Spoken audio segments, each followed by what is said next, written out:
Hello, everybody, and welcome to the Alex Cuesta Daily Show. How is everybody doing on this fine Monday, February 7th, 2022? It is another edition of Positivity Monday. Yay! Doing this for the second time around, and feels good. Feels good to try and get everybody started off with some positivity for their week. So that's what we're going to do. Before we get into anything that has to do completely show related, let's talk about everyone listening, giving us a like, share, follow, subscribe, rate us 5 stars if you're on Spotify or iTunes. All the others apply to all sorts of other social media, YouTube, Facebook, all that good jazz. And also spreading this word of mouth. Let everybody know that this happens at least 5 days a week, maybe 6. And it's good fun.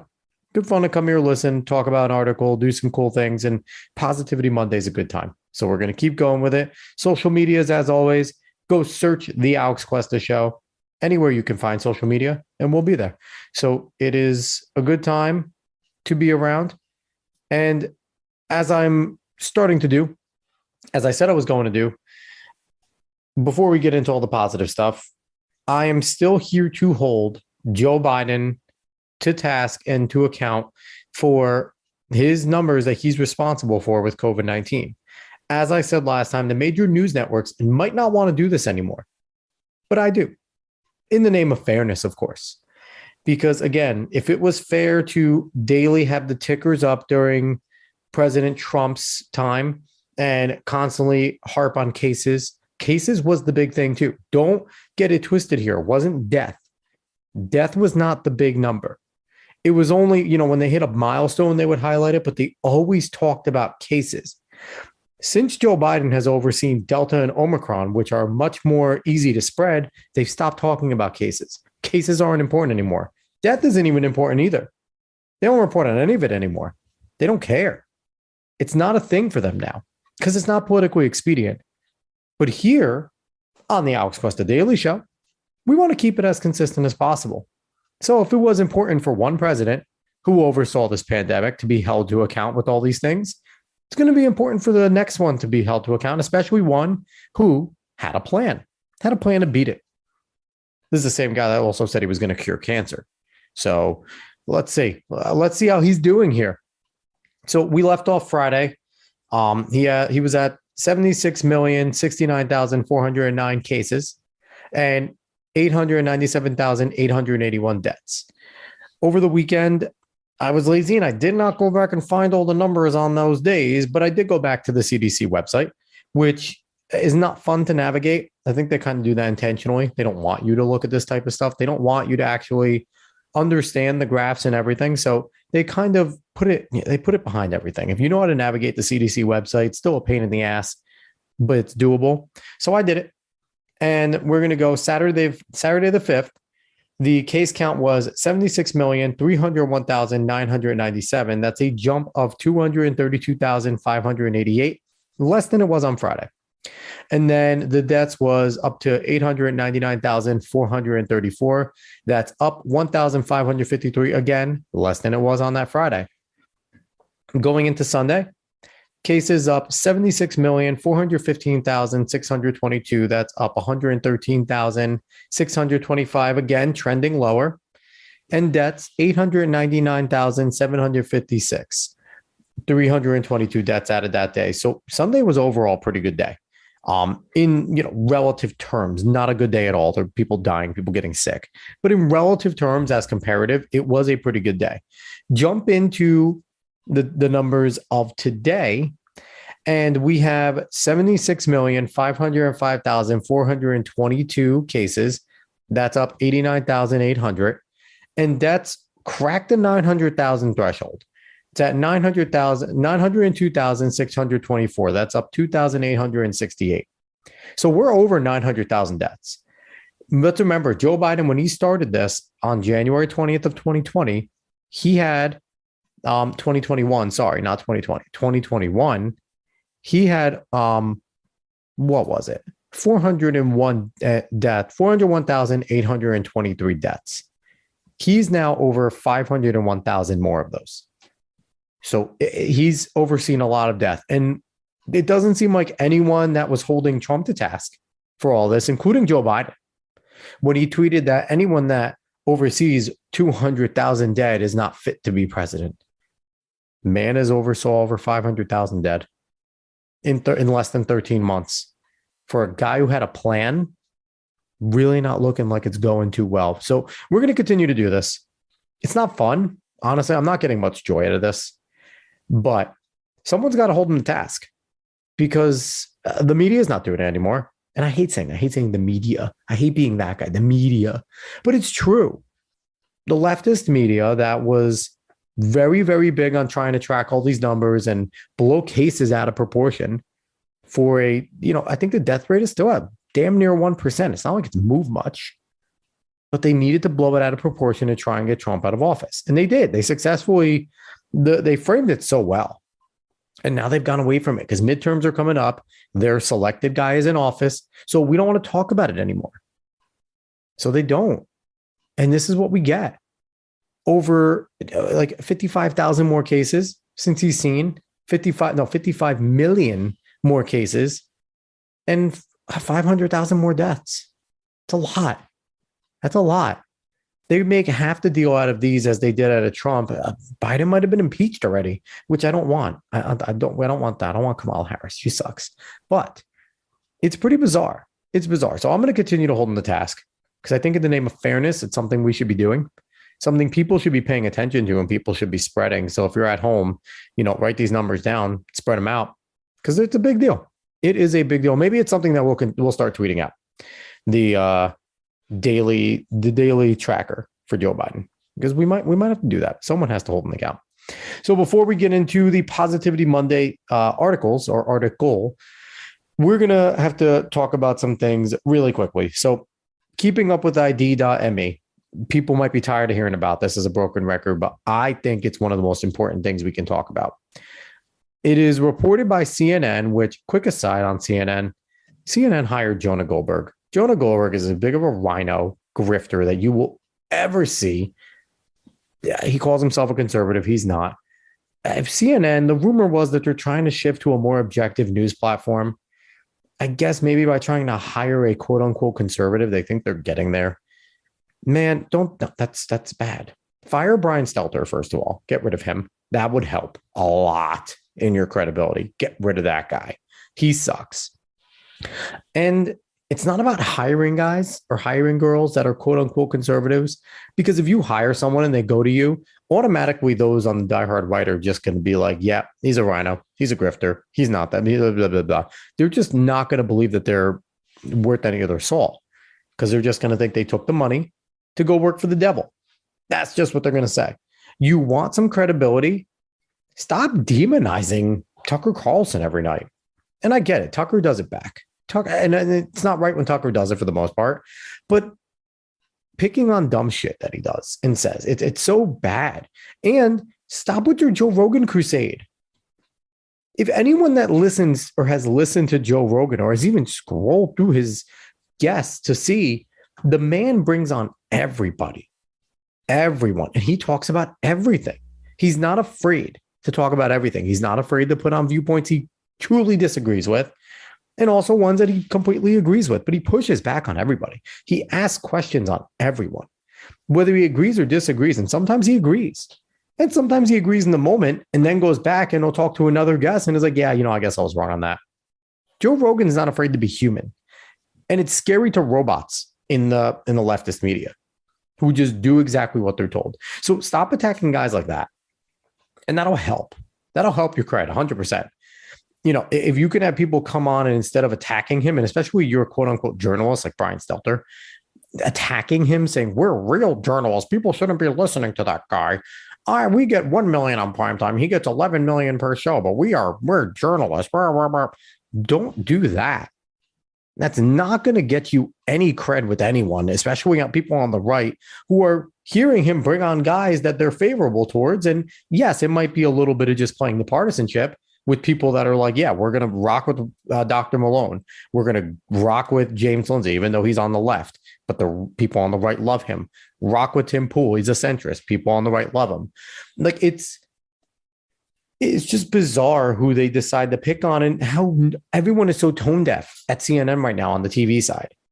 Just stop doing those things. You can disagree with Joe Rogan. It's not a problem of disagreeing with him, but it's trying to destroy him and calling him all sorts of names and like demonizing the guy. No, there's a different way of going about it. Say, listen, we would not have Dr. Robert Malone on this network. We don't think that he's somebody that's credible, but Joe Rogan did. And this is why we disagree with Joe Rogan. Not people shouldn't be listening to that guy and his misinformation and hitting all the stupid buzzwords, because that's not going to win you anything. So that's a little bit of advice. But going on to CNN's article here, because I've said it before, CNN still has good journalists that do their jobs, that actually write on the website and things like that. They have some pretty good journalists out there that when they're just reporting the news and they're allowing their journalists to just do their jobs, they're pretty damn good. So with the ID.me, got on a little aside there. ID.me, IRS halts plan to require facial recognition for logging into user accounts. That's the article there. It was written today, so it's a pretty recent article. And essentially what it says is that the IRS is putting a halt on bringing in ID.me because of all the questions that was raised about the company and the partnership, all this good jazz with the identification, and that they really care about taxpayer privacy and all this bullshit. We're going to be real here. They got rid of the ID.me thing because they got pushback. That's it. They got public pushback. People looked into this company and was like, they're a bunch of sleazebags. We don't want to do this. We don't want to make a digital passport for the government to have and for a third party to hold on to. We're not doing this. We don't like this. And it went left and right. Everyone kind of jumped on this and was like, no, let's not do this. So that's where that is. Now, it is now apparently up to this article, it's now into 30 states with unemployment. That's news. It was 27 the last time I checked a few days ago. It's now up to 30 states. That's a problem. If it infests at the state level throughout the country, it's as good as being in the Fed, because it'll be a universal thing used by all the states. So again, look up if ID.me needs to be used for you to get unemployment in your state. Whether you need it or not, look it up. Because if you do, talk to your state representatives, your state senators, your state assemblymen, whatever it is, and tell them to get this the fuck out of there. Get it out of there. So this is a cancer right now. ID.me is a cancer. And don't think the IRS is giving up on this shit. They've already cried we don't have the resources, and yet they hired like 82,000 new people to go do boots on the ground type of stuff to go and come after you for your taxes. They're able to hire a ton of employees, but they didn't have the resources distributed to this side. Yeah, I'm not buying that one bit.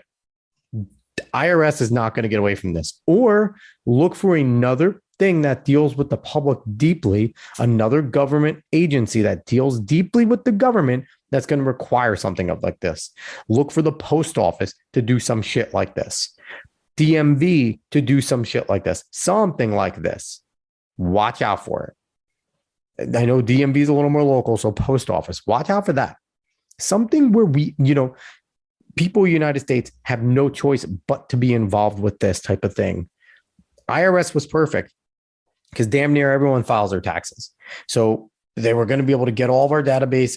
Most of the country was going to do it. And boom, quick and easy, name of your safety, yada, yada. We caught on to that. Enough people on both sides caught on to that. They got called out. They're getting rid of it. Watch for them to try and sneak something like this. It may not be ID.me. Could be another company, or the government could think of something like this themselves and do it themselves now. They have the soft test. They saw the pushback, but who knows what they're going to try next. They've seen that people are sheep. They've seen it. Government says they do. Keep on wearing masks. Masks don't work. We say keep on wearing masks. Everyone does it. People are fucking stupid. Get this vaccine. It's not really a vaccine. It's a great pre-treatment. We're saying it's a vaccine. Listen to the Pfizer and Moderna CEOs. Oh, we hate big pharma. Oh, now we love big pharma. Give us vaccines. Listen to the CEOs, listen to government, get more jabs. People are stupid. Okay. That's just how it goes. People are sheep and they're idiots. But enough caught on to this. Be wary, be careful. I'm going to keep my ears to the ground, see what keeps going on with this, because this isn't over. Not by a long shot. The government tries this once. That means they thought they can get away with it. They're going to try something like this again. Keep your ears to the ground. I'm going to. All right, moving on quickly. I have a few more things I want to cover, and then we are going to jump right into Positivity Monday. I'm going to talk about the trucker convoy in Canada again. I've been talking about this for a few days. David and I did a show on Wednesday about it. And it's gone to some major levels. A lot of the truckers came back this past weekend. It's been a 9-day protest in Ottawa. Farmers have joined in Toronto, different parts of Halifax. There's been a lot going on there. Canada is rising up, and they're doing it in the best way. It's peaceful. They're just kind of getting in the way. Don't let people bullshit you about, oh, they're blocking emergency lanes. No, this protest has made sure to keep at least one lane going either way open, so that emergency vehicles and people can get through. So don't believe the nonsense with that. Now, what is going on is they declared a state of emergency. The Ottawa premier, whatever the hell he is, the mayor, I don't know. The mayor of Ottawa declared a state of emergency. It doesn't allow the cops to go in and start arresting, even though they're starting to do bullshit investigations like honking. They're arresting people for honking and letting citations. So the police are starting. But the state of emergency allows police to go in and take fuel tanks and basically allow people to freeze. And if you try to bring fuel to any of the truckers, you can get arrested for that in Ottawa. So they're starting to try and crack this down in an extreme way. And this is why I had an episode on this a long time ago with David on the Alex Cuesta show. We cannot blindly back the blue anymore.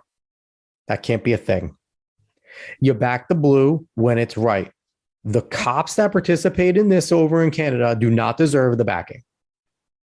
They are the foot soldiers of negative revolutions, of bad revolutions. They are always the foot soldiers of it, because it's, whether it's the paramilitary that comes in, but they all act as cops. And a lot of former cops just do it because they're just doing their job. They just want to keep their job. I'm telling you, Canadian police that are doing this shit, stop it. Do not participate. Stand up against it, against the power there. You're on the wrong side if you're fighting against freedom. If you're fighting against what these truckers are trying to do and these farmers are trying to do in getting the vaccine mandates and mask mandates and bullshit lifted, you are on the wrong side of this. And any cop that participates in it is on the wrong side and does not deserve the back the blue treatment. Period. End of discussion. Because these are the same people that'll do a firing line when they need to. I know it's extreme, but I shit you not, these are the ones that will do it. So please, if you are a Canadian and you have a friend that's a cop in the Ottawa area, tell them to call in sick for a week or so. Tell them not to do it, or tell them just to refuse. I know it's asking a lot to put your job on the line, but damn it, sometimes it's worth it. Sometimes it's worth it. It's easy for me to say from behind this microphone. I get it. But the alternative is go with it and become a terrible person, or allow your spouse to go with it and live under tyranny eventually. Because this is the type of tyrannical shit. They're shutting down roads. They're not allowing fuel to go in. They are basically trying to do citations for anything with these people that they can find. And it could all be solved if they just talk to them in good faith. If Trudeau would have a meeting with the organizers, maybe that would help. If they would end the vaccine mandates, maybe that would help. Maybe, but no. Trudeau still hides, and the liberal press tries to demonize an actual peaceful protest. So we're going to keep an eye on that. They're not done in Canada. Hopefully, the United States shapes up and could do something like that. All right. Last thing before we get into my story here. I had a great weekend. I went over to an indoor water park, a Six Flags indoor water park in northern New York, and it was a great time. Me and my family had a fantastic time.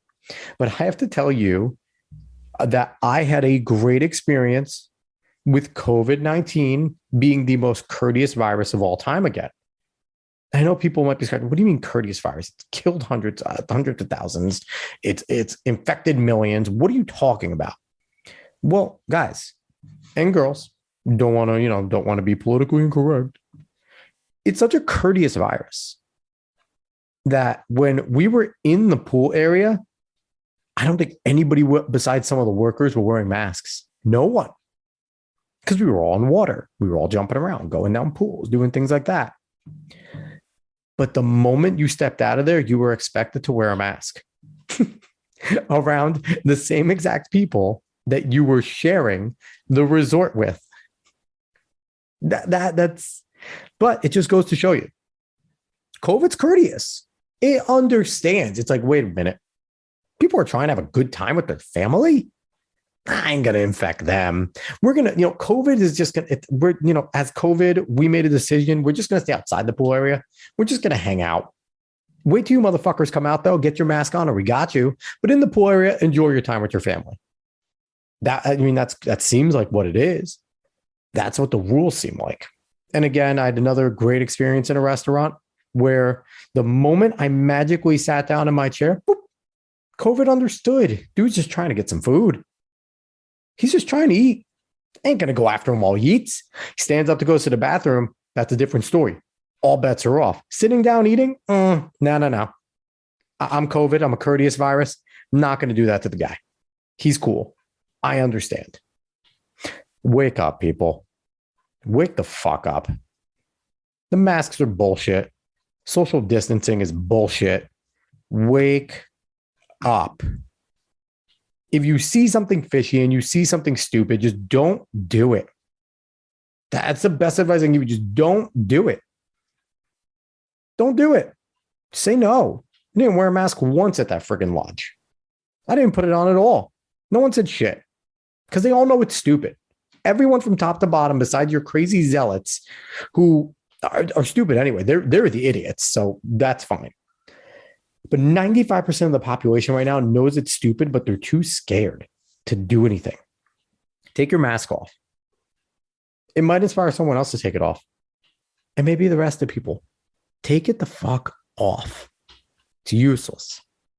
And let people know it's useless if they ask you. Or just stare at them like I do. I just deadpan at them. Just look at them. Not going to do anything. If you engage them, they might get angry and get some courage. For the most part, they're not going to do anything. So, all right, enough with the negative stuff. Positivity Monday. That's the name, right? Let's do this. Okay, Positivity Monday. So this has to do with sports again, but it's a great, great, great story. So in the Super Bowl right now, coming up this weekend, we have the Cincinnati Bengals, the upstart Cincinnati Bengals, a young team led by the second-year quarterback, Jordan Burrow, rookie wide receiver sensation Jamar Chase. Great story going on there. And they're playing the Los Angeles Rams, Matt Stafford getting his chance to win a Super Bowl after putting in a career's worth of work over in Detroit. And coming there, OBJ getting a chance to get a championship after all the ridicule and shit he's been through. Cooper Kupp's a monster. Like there's a lot of people to like in this Super Bowl. It's a fun Super Bowl. It's a lot of likable characters in this one. People might hate OBJ. I don't hate OBJ. He's a prima donna wide receiver. He's not the first. He's not the last. They exist. Leave OBJ alone. But there is a lot of likable characters in this one. These stories that I'm going to talk about center around the Cincinnati Bengals and their fan base. And weirdly enough, Jim Irsay, who's the owner of the Indianapolis Colts, with two of these stories. I'm going to breeze over two of them. The main one I want to talk about is a big one that went viral. But two of them came about when I was searching for the other one. So over here, Jim Irsay decided that he was going to give away some tickets. And again, Jim Irsay is the Colts owner, Indianapolis Colts, not in the Super Bowl at all. So he gets a lot of shit, Jim Irsay. This is a pretty stand-up move. So he gave away two tickets, one to Loner Lauren and another one to Shelby Longworth. Now, Shelby Longworth is apparently giving it to her father, Rod Longworth, and is the father who's going with the brother. The father's been a diehard fan. He's only missed 2 games since 1987. So this is a really, really, really cool story for those two involved. Now, something else cool happened though, because I think he was going to be done at this point. And this was announced on February 2nd. So it's been a little while ago. It was a week ago that this happened. Now, go back a little bit, a day later on February 3rd, apparently Jim Irsay had 2 tickets returned to him. So he decided to give it to 2 more. So a grandson won these tickets for his grandfather. Now, his grandfather's 84, a diehard Bengals fan. He's had 2 Bengal buses, which if you go and look at it, they're pretty badass. And it's just a great feel-good story that some hardcore fans get to go. Now, the story of this whole episode, though, comes to you. Those 2 stories both came from Fox 19 now. So you can look them up. 84-year-old Bengals fan and pair of Bengals fans win trip to Super Bowl. You'll probably see them if you search for this one. This one's from the New York Post, written by Dean Balsamini. Cool name. Bengals fan James Lipscomb is headed to the Super Bowl after tearful video. Now, if people haven't seen the video, when the Bengals won the AFC Championship, there was a video of an elder man bawling his face off because he's a diehard Bengals fan and he got to finally see his Bengals go to a Super Bowl. Let's get to the story here. He's got a date with destiny. An 86-year-old Bengals fan who hasn't missed a game since the team's inception will be going to the Super Bowl next week, thanks to a viral video of him weeping as his team won the AFC Championship last Sunday. James Lipscomb cries tears of joy as he sat in his Fairfield, Ohio living room watching on his TV his team stunning 27-24 overtime upset of the Kansas City Chiefs. Now, I got to say, that was an amazing game. A great game. It looked early like the Chiefs are going to run away with it, and the Bengals hung tough and ended up winning the game. And if you watch that video and your eyes stay dry, you are not human. Go back and look up the video. James Lipscomb celebrates Bengals winning the AFC Championship. You looked it up, I guarantee that there's probably a bunch of them. Beautiful, beautiful video. Let's keep going. Lipscomb's daughter, Linda Eichenbrenner, recorded the heartwarming moment as her dad shook on his recliner and it hit his face in the blanket.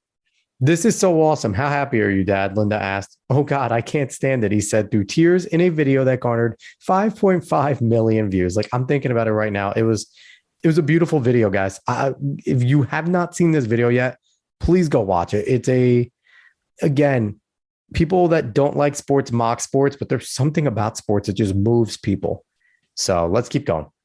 His granddaughter, Elizabeth Eichenbrenner, then launched a wildly successful GoFundMe campaign, Get Grandpa to the Super Bowl, to send her pappy to Southern California for the big game against the Los Angeles Rams on February 13th. All costs would go towards him and a caregiver to get to the game. I know it's a big ask, but he is the biggest Bengals fan out there at the ripe age of 86, the granddaughter posted. By Tuesday, donations had soared to $42,000, so the family ceased fundraising. This is the beauty. Part of the beauty of sports. Sports fans love to give and are really, really happy to give to great causes. I touched on that last week with the Bills fans and the Chiefs fans and all that type of great stuff. And it just continues. It just continues. And just look at that. $42,000 raised because of a beautiful viral video. Let's keep going. Quote, "Every super fan, dad, and grandpa should get to see his team play and have a dang good time. Blessings to him, his family, friends, and contributors," posted Jerry McGinnis, who kicked in $50. Lipscomb has certainly earned his Bengals stripes. He was among the 21,682 who attended Cincinnati's first game at Nippert Stadium on August 3rd, 1968, his birthday. A season ticket holder for decades, Lipscomb has not missed watching a single game since. For better or worse, mostly worse, he's watched the 381 Bengals regular season and playoff wins, all 473 losses and 5 ties. Listen, as a Jets fan, I can sympathize with him. When you watch a subpar franchise, and the Bengals are better than the Jets historically. They don't have the Super Bowl the Jets have, but I think the Bengals fans have more success that they've seen. It's been tough. Their nickname is the Bungles for a reason. But, I mean, that's dedication right there. Let's keep going. He attended Super Bowl XVI. What is that? That's 16? Super Bowl 16? Sure. He attended Super Bowl 16 in Pontiac, Michigan in 1982, only to watch the San Francisco 49ers edge the Bengals 26-21. He stomached a gut-wrenching 20-16 rematch loss to the 49ers in Super Bowl 23 in Miami in 1989. So this is really cool. The guy doesn't miss games. This is pretty cool. Lipscomb was so obsessed that back in the day, he even wrote unsolicited scouting reports on the players and sent them to the team, his family said. 54 years and many tears later, he'll be at SoFi Stadium in Los Angeles to find out if the third time is the charm. All right, listen, I'm not rooting for anybody in this game. And I guarantee there's some stories like this on the Los Angeles side as well. I haven't read them, but man, if this doesn't make you have a spot for the Bengals and make you want to see the Bengals win a little bit, it kind of reminds you of the Golden State Grandmas, where they were there for the beginning, like so many years ago when Golden State won their championship, and then they were back to watch the Splash Brothers take it in with Draymond and stuff. And I don't know if people remember that story, but it was a great story, and it was awesome. They got to see it. They were another one, diehard at every Golden State game. So this is cool. Let's go in with the last few paragraphs here. People of the world, I bless you, he said in a video to social media, to thank everyone for their generosity that landed him the golden ticket. You have done something that many people would not think of doing. You have been such a wonderful, wonderful bunch of people that have taken me under your wing. I appreciate it. I love you. God bless you. He ended his message with the familiar Bengals chant, Who Dey? All right, everyone. This is a great story. And I know I've gone back to sports twice, and it's tough to find good news, everyone. It's really not easy, but sports keep on bringing it back. They keep on bringing it back because, like I said, something about sports, something about fandom just brings out a different side of people. Sometimes it's extremely ugly. It really is. We've seen sports fights and everything and brutal shit going on all the time.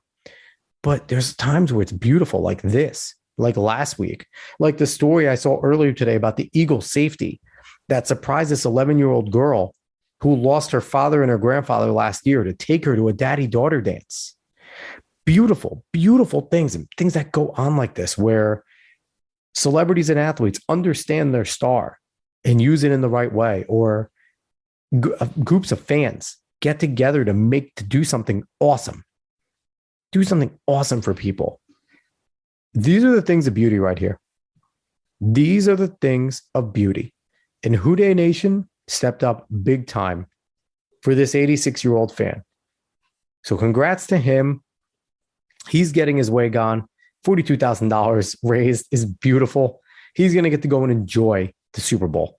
And for him, I am hoping the Bengals win for his sake.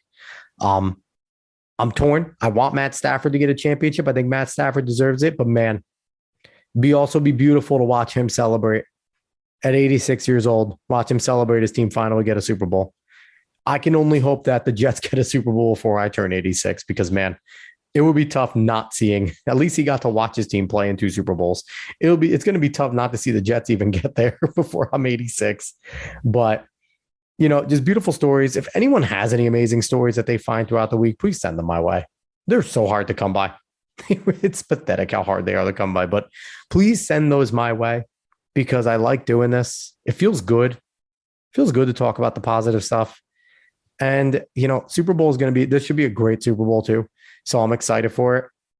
And yeah, it's another reason to watch. If you don't want to watch a game, if you had no reason to watch it, watch to see if this gentleman gets his day and the 84-year-old diehard fan gets his day, or the father who has only missed 2 games since 86 or something like that. There are so many cases of this. Like I said, guarantee there's some on the other side in LA. We've just heard about it more from the natives of Ohio and Cincinnati over there. All right, everyone.